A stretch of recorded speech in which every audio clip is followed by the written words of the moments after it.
Yaz and welcome back to my channel. If this is your first time coming across my channel, what's up? Go ahead and click that subscribe button and join the family. But as you can see by the title, in this video we're going to be talking about NCLEX preparation. I uploaded a Q&A about a week or so ago and you guys said that you wanted me to do a video dedicated to preparing for the NCLEX. So without further ado, we're going to go ahead and get right into the video. The first question I get in regards to the NCLEX is what resources did I use? So there's a few different resources. Actually, there's a lot of resources out there that you could use, but the main ones that I use and that I'm knowledgeable of is Saunders, PassPoint, Hearst, ATI, and UWorld. Those are the main ones that I found beneficial were Saunders and UWorld. So with Saunders, it's more so like it has amazing rationales. If you have a weak point, like say if you did a practice test, typically it breaks it down on what you were strong at, what you were weak at, what you need to work on. Saunders is amazing for that. Saunders breaks down the categories of the NCLEX and it kind of gives you like a brief crash course, and then it also has like a post test, and with the post test it gives you amazing rationales. Those rationales, top tier.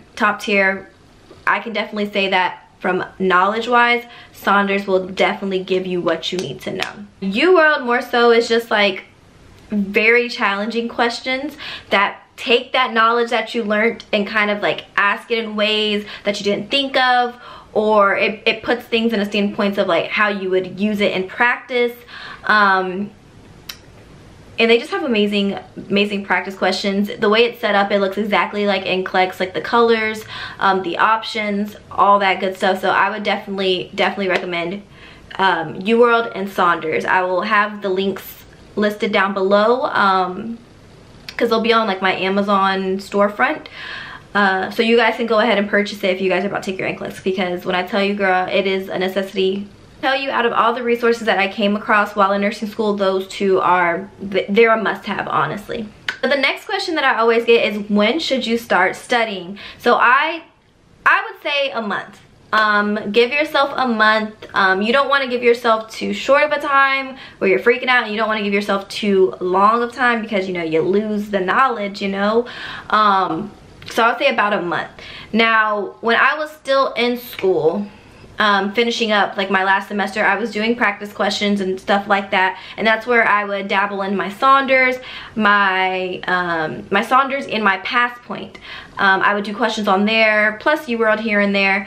But whenever it got down to like, okay, I finished school, now I'm studying specifically for my NCLEX, I scheduled my NCLEX about a month away from when I finished school. One, because COVID, so it was really rough getting a seat, which probably still is. I don't really know what's going on now. So it was a month away because I did want something like within 2 weeks, but I'm really glad that I went with a month. And you'll see why. So like I mentioned, when you're in school, you're in that last semester, you need to go through those resources. Whatever resource that you find the most challenging, stick with that one. In my case, that was UWorld. UWorld, I was scoring like 40s, 30%, and that's okay. When you get on UWorld, don't let UWorld scare you, y'all. You're gonna get on there and you're gonna think you're just the dumbest person on earth, because you'll be like, oh, you know, I've been taking these tests, I know my stuff for the most part. You'll take a UWorld test and it will humble you, because baby, it's saying you got a 20%, a 30% on a test. It's because it's very challenging and those scores will get better. I think in the UWorld world, if you're scoring higher than like 44%, you're in a good percentile. I don't remember, don't hold me on that. If you guys know the exact answers, definitely leave it down below. So yes, so in my case, it was UWorld. Whenever it was time for me to study for the boards, I did nothing but UWorld questions. I did typically like 300 questions a day, and whatever questions that I would get wrong, I would read through the rationales and try to figure out why I got it wrong. And I did that every single day up until the NCLEX.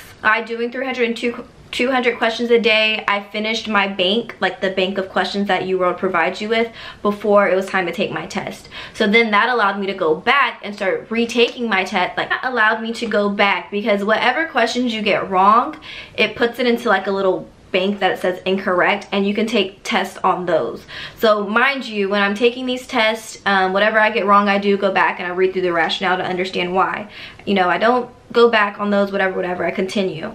But towards the end, all those questions that I did get wrong and I read rationales on, now I have an opportunity to try it again and see if I actually retained it and learned from the first time that I seen that question. In a month, I was able to go through those questions and start on my incorrect questions. Now, I won't say that I completely reviewed all my incorrect questions for the bank, but I for sure did have enough time to finish the bank, which I also had time to do when I did my LPN. Like, this is the same exact routine that I did when I took my LPN NCLEX, because I know I have a lot of you guys who are taking your LPN NCLEX. This is the same exact, this applies to you as well, okay? Because this is the same exact routine that I used for that. So we have our resources, we have our routine. So next is, we've done everything that we could. We've taken our practice tests, we were going through our banks, we're reading our rationales. Now it is the day of the exam, or I should say the day before the exam. This is where things are very controversial.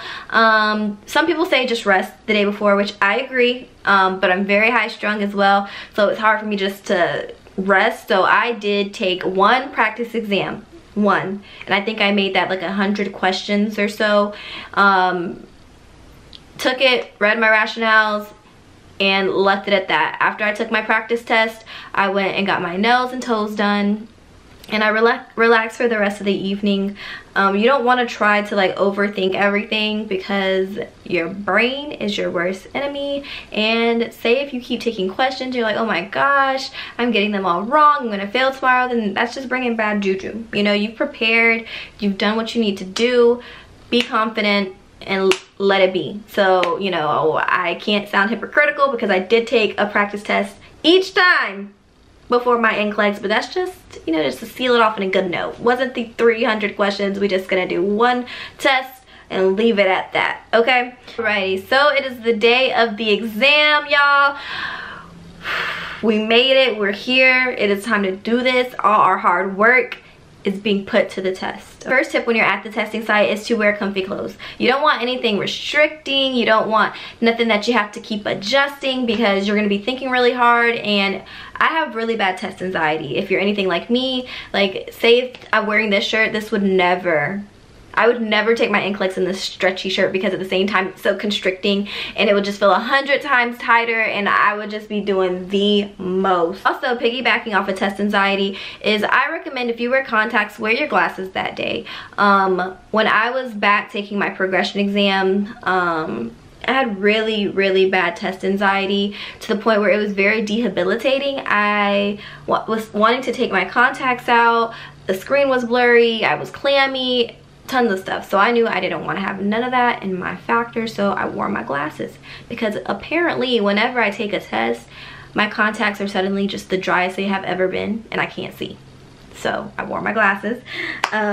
Breathe and take all your breaks. They're gonna come in and they're gonna offer you a bathroom break. You know, some people say they're fine, but just take them.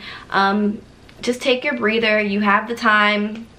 They pause your test for you, you're okay. Also, during your test, you want to stay positive. I know everyone has this idea that you have to pass within 60 questions. That's not true. There's so many great nurses out there who passed and took the whole NCLEX, took every question that they had for you, and that is okay. I feel like we have this like pre-set mind that if we surpass 6 questions, then we failed. And that's not the case at all. And I think that that can trigger anxiety, and you're gonna start freaking out because like, hey, like I'm already on question 78, like what does this mean? It was supposed to turn off already if I was gonna pass. No, that's not true.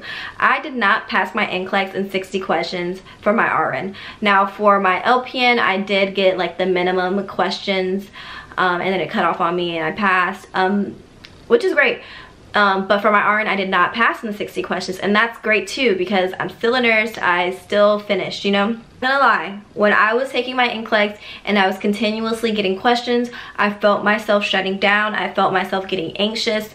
I was panicking, I'm gonna be honest with you. I went into the bathroom and I looked at myself in the mirror and I was like, yes, you got this, you know the knowledge.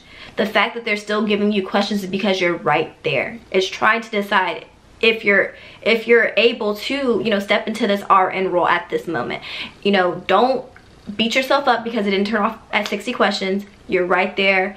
Reground yourself and answer every other question that you get from this point on to the best of your ability. And I went back in and my test cut off, I want to say at like 120 questions, 100 questions, somewhere around there. And I came home and I literally just sat back. Actually, I didn't sit back. I went home and I panicked. I did the Pearson VUE trick. If you don't know what that is, then I'll try to link a video down below. I know there was one that I looked up on how to do it and it wasn't letting me register for an exam, so I was like, maybe I passed, I don't know. My luck's really bad. It would be me that I still failed. Had me a little drinky drink, and when I checked, I think a few days later, I had passed my NCLEX. And yeah, so I say all that to say this: stay positive, find a resource that works for you.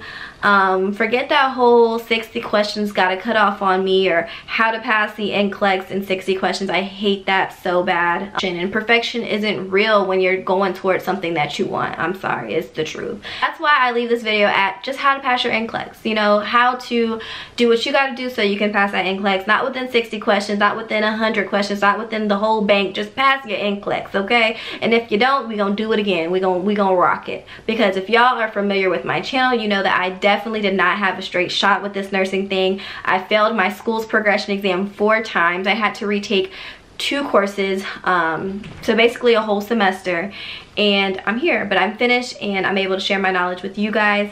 So thank you so much for watching this video. I hope you found it helpful. If you have any other tips or tricks on how you pass your NCLEX, go ahead and comment down below, and I will see you all in my next video. Bye.